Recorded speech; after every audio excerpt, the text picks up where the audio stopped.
ఇక కొమరంభీం ఆసిఫాబాద్ జిల్లా రెబ్బెనలో పోలీసుల ఆంక్షలు ఆందోళనలకు దారితీశాయి. చివరి విడత పంచాయతీ ఎన్నికల్లో భాగంగా కోలేటిలోని సింగరేణి స్కూల్లో పోలింగ్ కేంద్రం దగ్గర పోలీసులు ఆంక్షలు విధించారు. ఇందులో భాగంగా పోలింగ్ స్టేషన్ కు వెళ్లకుండా అభ్యర్థులను అడ్డుకున్నారు. దీంతో సర్పంచ్ అభ్యర్థులు పోలీసులతో వాగ్వాదానికి దిగారు. పోలీసులు అత్యుత్సాహం చూపిస్తున్నారంటూ మండిపడ్డారు.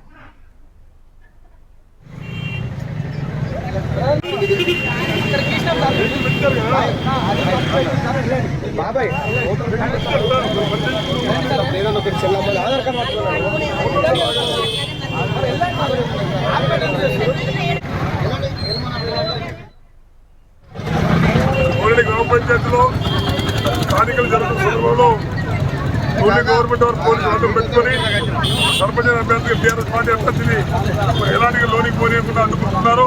దీన్ని స్థానిక కాంగ్రెస్ పార్టీ నాయకులు గవర్నమెంట్ పోలీసు వాళ్ళను రుచిగలిపి కావాలని రెచ్చగొట్టడానికి ప్రయత్నం చేస్తున్నారు. మేము ఒకటే కోరుకుంటున్నాం, ప్రజాస్వామ్యంలో ప్రజలందరూ కూడా ఓటేయడానికి సిద్ధమున్నారు. ప్రజలు వాళ్ళు ఏ రకంగా తీర్పిస్తారో దాన్ని శిరస వహిస్తాం. కానీ పోలీసులు మాత్రం లేనిపోని సృష్టించి ముందుగానే అభ్యర్థులను నువ్వు అడిగిపో, ఈడిగిపో, అక్కడికి పో, ఇక్కడికి పో అని చెప్పి స్థానిక పోలీసులు ఈ రకంగా చేయడం సరైనది కాదు. ఈ సంబంధించిన నాయకులు సీఐ గారు కానీ, ఎస్ఐ గారు కానీ, ఏఎస్పీ గారు కానీ త్వరలో వచ్చి పరిష్కారం చేయాల్సిందిగా విన్నవిస్తున్నారు.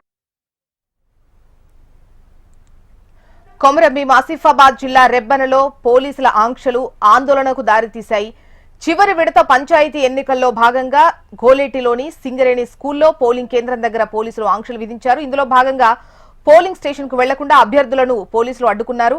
సర్పంచ్ అభ్యర్థులు పోలీసులతో వాగ్వాదానికి దిగారు. డీటెయిల్స్ మనకు రీజనల్ కోఆర్డినేటర్ గోపాలకృష్ణ అందిస్తారు. గోపాలకృష్ణ, కొమరంభీం జిల్లాలో 3వ విడత పోలింగ్ నేపథ్యంలో పోలీసుల ఆంక్షలు కొంత వివాదానికి దారితీశాయి. రెబ్బెన మండలంలో పోలీసులు అటు సర్పంచ్ అభ్యర్థులను కానీ, ఇటు అక్కడ ఉన్నటువంటి జర్నలిస్టులను కానీ పోలింగ్ కేంద్రం లోపలికి అనుమతించకపోవడంతో ఒక్కసారిగా వాగ్వాదం చెలరేగింది. ఖచ్చితంగా అనుమతించాల్సిందే, నిబంధనలను కూడా అనుమతించాలని చూపిస్తున్నాయంటూ సర్పంచ్ అభ్యర్థులు అక్కడ ఆందోళన చేపట్టారు. దీంతో ఒక్కసారిగా ఉద్రిక్త వాతావరణం అయితే చేసిందని చెప్పుకోవచ్చు. ఉన్నతాధికారుల దృష్టికి తీసుకెళ్లిన తర్వాత మళ్ళీ పోలీసులు వారిని అనుమతించడంతో వివాదం సద్దుమణిగింది.